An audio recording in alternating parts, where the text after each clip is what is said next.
Right now at 6, a Portland couple is fighting to keep their home insured after a storm destroyed it and a burglar broke in. The 2 claims in 1 year is 1 strike against you, but the open coverage thing is another. Plus, a judge sides with the city of Portland in a lawsuit over how police respond to protests. I don't think what we were asking for was unreasonable. And later, changes are coming to a couple hundred Portland intersections, the city's new plan to help kids get to school safely.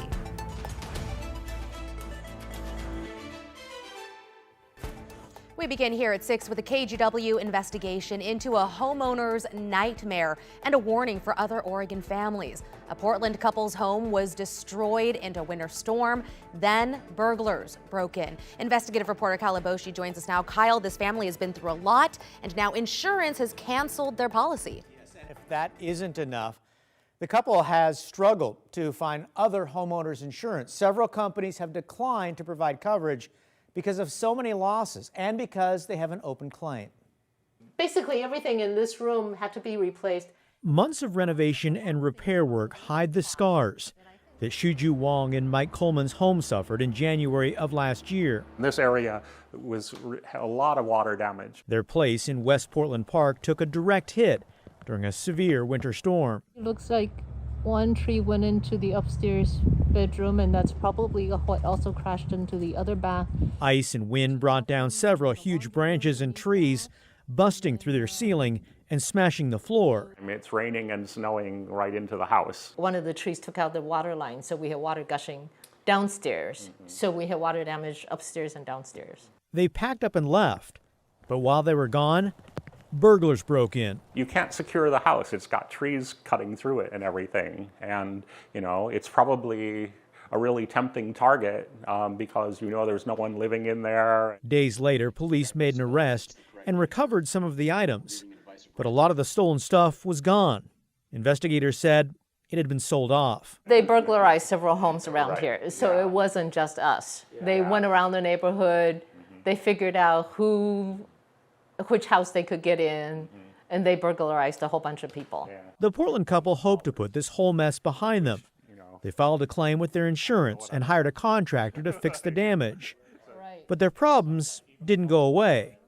In May, with all the repairs nearly complete, Shuju and Mike got a letter from State Farm Insurance explaining the company cannot continue this policy because of the overall claim activity. In short, State Farm suggested it was still going to cover the claim for theft and storm damage, but going forward, Shuju and Mike had to find some other insurance. It seems like they shouldn't be able to do that, to cancel you until your claims are all closed, because they're making it really hard for you to find somebody else. And sure enough, several companies declined to provide coverage. The 2 claims in 1 year is 1 strike against you, but the open coverage thing is another. State Farm wouldn't talk specifics, citing customer privacy.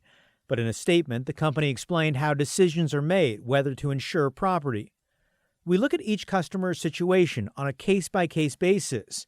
State Farm considers factors such as the location of the property relative to natural hazards, condition of the property, and the customer's past claim activity and history. It's just, you against this corporation.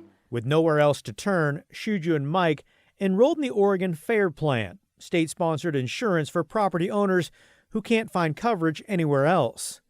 This option of last resort has seen a growing number of policies in recent years as insurance companies have raised premiums, canceled policies, or left the state altogether. Especially with the climate change and stuff like that, I think that a lot more people are going to run into situations like this where they lose their coverage. The renovation is finished, but for Shuju and Mike, any paperwork I kept in a file. The red tape and canceled insurance policy have created damage no contractor can repair. Shuju and Mike say they're still squabbling with State Farm. The insurance company cut them a check for home repairs, but it was far less than what the contractor had invoiced them for. Meanwhile, their claim is still open, so they must stick with the Oregon FAIR Plan because they can't get other insurance from another company. You can certainly understand their frustration. Kyle Boshi reporting. Appreciate it, Kyle. And if you have a story for Kyle to investigate, give him a call at the number on your screen. That is 503-226-5041, or you can also email callkyle@kgw.com. Oregon and Washington leaders are defying the Trump administration's threats over their sanctuary immigration policies. Both governors, Washington's Bob Ferguson and Oregon's Tina Kotek, say sanctuary laws are legal and represent state values for welcoming and protecting immigrants. U.S. Attorney General Pam Bondi says federal funding cuts and criminal charges for public officials are on the table, saying the states are obstructing a federal crackdown on illegal immigration.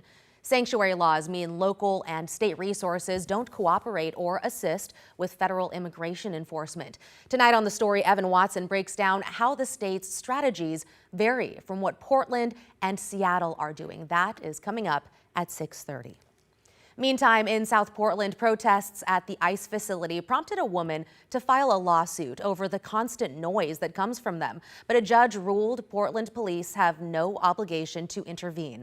Our Libby Dowsett is live from City Hall. Libby, the judge essentially said the decision is up to officers.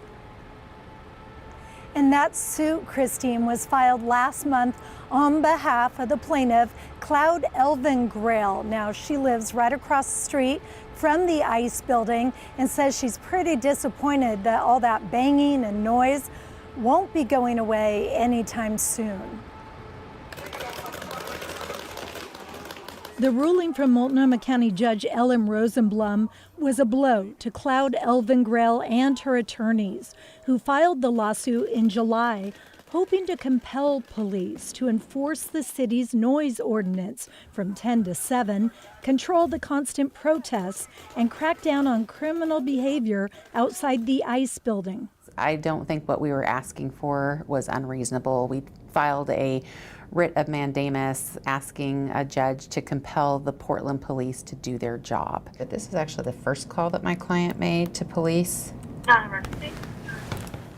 Elvengrail's attorneys shared a 911 recording submitted to the court that includes her client calling 911 for a second time in one night. I know I called earlier, 650 South Lowell. I'm calling about the protesters. They've cornered 2 women out here. They need help. They've cornered them. Please send the cops. Elvengrail's attorney, Julie Parrish, believes police are taking a cue from city leadership and letting criminal behavior slip by. Parrish said Judge Rosenblum's ruling essentially said police should use their own discretion when it comes to these matters, even though she supported neighbors' rights to peace. We contacted police in the city for a reaction to her decision. The mayor's office sent a statement saying, quote, "The city is grateful for the court's thoughtful consideration of this matter." Kind of a cyclical pattern. Every night, the rioter protesters are acting well beyond what free speech laws allow. They are violating all kinds of time, place, manner restrictions. Parrish said they are not giving up the fight because it's not just her client, but others in the building who may have PTSD. One tenant at Gray's Landing says he's concerned for his neighbors who are veterans. So you can imagine an influx of activity and a lot of the loud noises, a lot of the just new people in this area kind of making their protests known. Really troublesome for a lot of my neighbors, which concerns me. Parrish says they're considering filing a tort claim or taking other legal action to make sure Elvengrail and her neighbors get justice. They've cornered them. Please send the cops. And according to court documents, Elvengrail does support peaceful protest. She did not vote for President Trump, but she says with all this noise and activity, she doesn't believe that should fall under protected speech activity. Back to you, Christine. Libby Dowsett reporting live for us from downtown Portland. Thank you, Libby. In tonight's headlines, Providence Seaside is ending inpatient labor, delivery, and newborn services on October 4th. The hospital says the decision came after a drop in the number of births and staffing challenges. An important note here, the hospital is not closing and says local families can still access maternity care nearby at Columbia Memorial and Astoria Birthing Center. Leaders say they're focused on supporting staff and keeping high-quality care for the North Coast community. And it is once again safe to swim in the Willamette River. The Oregon Health Authority lifted its toxic algae advisory today for the Ross Island Lagoon and downriver to the Wapato Bridge and Kelly Point Park. Testing confirmed levels of cyanotoxins in the water are now below recreational guidelines. You should still be on the lookout, though, for algae blooms because they can develop really anytime, especially when it's warm out, like it's expected to be this weekend. Also, a heads up, the Hawthorne Bridge will be closing this weekend to all cars, bikes, and pedestrians for inspection work. The bridge will close Saturday at 3 p.m. and reopen the next morning at 6 a.m. It'll close the same time Sunday and reopen Monday morning. So just be prepared to find another way to get across the river during those times. Speaking of the weekend, Celine, we got a tiny glimpse of fall, but sounds like we're in for a bit of a summer reality check. Christine, exactly. We're actually going to be heating back up and fast, but we're not there yet. We're still a couple days out. Right now, sitting at 80 degrees, those winds coming out of the northwest at 12 miles per hour. But like I said, we are going to be warm, but today was a nice day. It was warm in some areas. We again hit 80 degrees in Hillsborough, too, 80 in Vancouver, lots of 80s on our map. Down south, it got up to around 81 in Eugene. Along the coast, we're looking at lots of 60s, but we have been seeing a slight temperature change, and we are starting to trend up again starting today. 3 degrees warmer right now than this time yesterday in Portland. Same story in Vancouver. 4 degrees warmer in Aurora. The only place is really not seeing an increase in temperatures along the coast. They've actually cooled down a bit. But again, like I said, we are warming up. We're not going to be seeing any more rain or anything like that, at least for the next few days. We have some clouds early tomorrow morning. Then by around noon, those clear out, and we're just going to be left with sunny skies and warm temperatures. You're going to see right here, we're just again going to be seeing even 90s, it looks like, by Friday. And so again, tomorrow, though, we're not there yet. So 60s in the morning, mid 70s by noon, 5 p.m. we're seeing low 80s. But like I said, Christine, we are warming up and we might even see triple digits come Friday, but we'll talk more about that in a bit. Yeah, enjoy the weather now. Thank you, Celine.